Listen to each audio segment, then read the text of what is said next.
भारत में रीट्स का बाजार धीरे धीरे बढ़ रहा है। मौजूदा आंकड़ों को देखें तो आप इनसे कितनी संतुष्ट हैं? रीट्स जैसे आपने देखा होगा कि पिछले 6 साल 2019 में पहली रीट आई थी। तब से लेके आज तक रीट की प्रोग्रेस बहुत ही अच्छी हुई है। इनफैक्ट अगर आप इंडियन रीट्स की प्रोग्रेस ग्लोबल रीट्स के हिसाब से देखने जाएंगे तो फॉर एग्जांपल यूएस में 1960s में रीट्स आई थी। वहाँ भी उन्हें काफ़ी साल लगे थे इस लेवल पे आने के लिए। लेकिन जिस तरीके से इंडिया में रीट्स ने प्रोग्रेस की है that's highly commendable. And I think कि एक सबसे इम्पॉर्टेंट रीज़न ये भी है कि सेबी ने जो फ्रेमवर्क रीट के लिए रखा है, जो स्ट्रॉन्ग गवर्नेंस फ्रेमवर्क और जो सेबी रेगुलेशंस है, वो इंटरनेशनल रीट रेगुलेशन के कंपैरिजन में वेरी सिमिलर है। तो इसलिए क्या हुआ है कि acceptance of this product India में बहुत जल्दी हुआ है। एंड इंडियन रीट्स ने भी बहुत बड़ी तरक्की की है। कुछ आंकड़ों की मैं बात करूं तो आज की तारीख में रीट्स में ऑलमोस्ट 20,000 करोड़ से ऊपर म्यूचुअल फंड्स ने इन्वेस्ट किए हैं।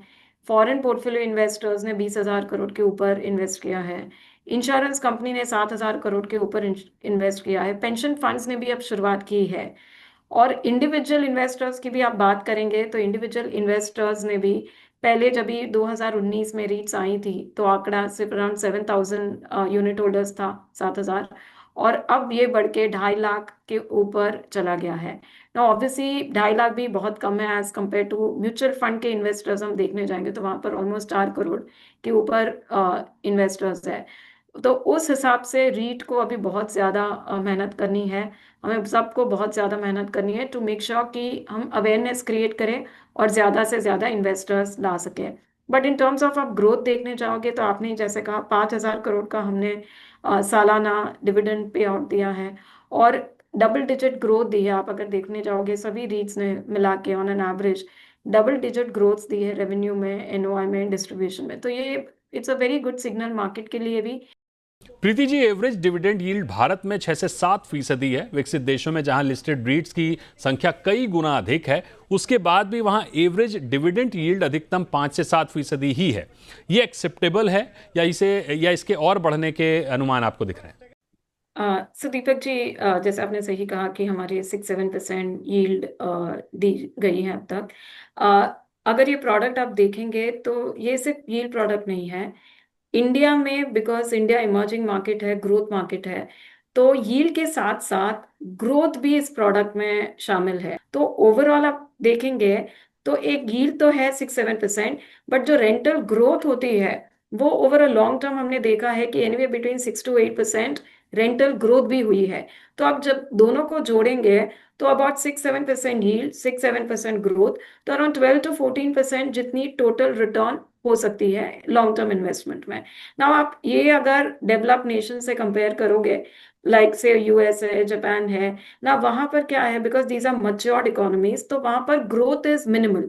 तो उनका जो भी रिटर्न आता है ज्यादातर यील्ड से ही आता है। जो ग्रोथ की हम बात करें, जो इंडिया में ग्रोथ अवेलेबल है, वो बिकॉज वो मच्योर्ड मार्केट से उनकी ग्रोथ इंडिया की लेवल की ग्रोथ नहीं होती है। तो मोस्ट ऑफ देयर रिटर्न उनके यील्ड से ही आ जाते हैं। वेराज हमारे यहाँ यील्ड प्लस ग्रोथ दोनों मिला के टोटल रिटर्न दी जाएगी। तो अगर आप देखेंगे कि 5 ईयर का ट्रैक रिकॉर्ड भी, तो अराउंड उसी लेवल की रिटर्न्स, किसी की ज्यादा है किसी की कम है, बट ऑन एन एवरेज सभी रीट की उस बॉल पार्क रेंज में रिटर्न्स मिली है अब तक। बिल्कुल। प्रीति जी, माइंड स्पेस की बात कर लेते हैं। अभी माइंड स्पेस का एक्सपोजर कितना है और भविष्य के लिए क्या प्लानिंग्स है? सो दीपक जी, जैसे विकास जी ने कहा कि जीसीसी सभी रीट्स के लिए भी बहुत ही इम्पोर्टेंट है। माइंडस्पेस की बात करें तो माइंडस्पेस के पोर्टफोलियो में भी ऑलमोस्ट अराउंड 50% पोर्टफोलियो जीसीसी का है। एंड जो हम ग्रोथ देख रहे हैं और अपने जो सॉलिड नंबर्स देखे हैं ना, उसका एक बड़ा कंट्रीब्यूशन जीसीसी से भी आ रहा है। बिकॉज जीसीसी की डिमांड बहुत ही स्ट्रॉन्ग है आज की तारीख में। सो आगे चल के जीसीसी की ग्रोथ स्ट्रॉन्ग रहेगी। तो रीट्स भी will be one of big contributors, क्योंकि आज अगर जीसीसी को इंडिया में आना है तो उनके स्पेस की रिक्वायरमेंट तो रहेगी। And REITs can be one of the key contributors for this demand. So और वो अगर डिमांड स्ट्रॉन्ग रहेगी तो आई बिलीव दैट रीट के performance also will be helped by that. एक अंतिम सवाल लेंगे आपसे प्रीति जी। अमेरिका में 200 प्लस रीट्स लिस्टेड हैं, सिंगापुर में 40 प्लस, जापान में 60 प्लस और यूके में 50 प्लस रीट लिस्ट हैं। भारत में ये संख्या महज 4 है, यानी संभावनाएं काफी अपार हैं। लेकिन रीट्स को लेकर जागरूकता की कमी है। पोर्टफोलियो में रीट्स वैसी जगह नहीं बना पाता है जैसे म्यूचुअल फंड, गोल्ड बॉन्ड समेत दूसरे ऑप्शंस पर निवेशक बुलिश रहते हैं। रिटेल निवेशकों में बिल्कुल रीट की जो अवेयरनेस है बहुत ज्यादा नहीं है, तो इसको कैसे देखती है? बहुत सही क्वेश्चन पूछा आपने दीपक जी।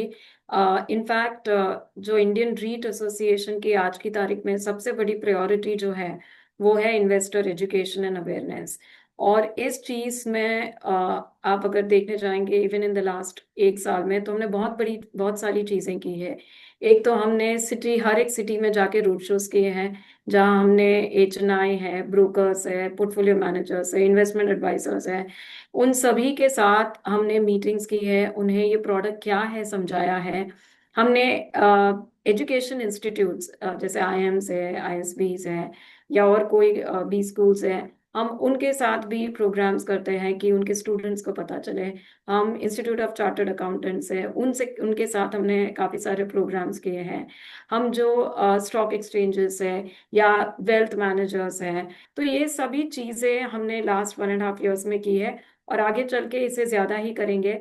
और हमारे लिए भी ये बहुत इम्पोर्टेंट है कि आज की तारीख में जैसे लोग म्यूचुअल फंड को समझ पाते हैं, इक्विटी को समझ पाते हैं, वैसे ही रीट को समझे। एज सच देखने जाएंगे तो प्रोडक्ट बहुत ही सिंपल है, जस्ट दैट वो अवेयरनेस नहीं हुई है। तो this is a constant Endeavour हमारे साइड से कि हम ज़्यादा से ज़्यादा लोगों को ये जानकारी दें। और आप देखेंगे भी आगे चल के कि बहुत सारे माध्यमों से हम ये अवेयरनेस प्रोग्राम्स करेंगे।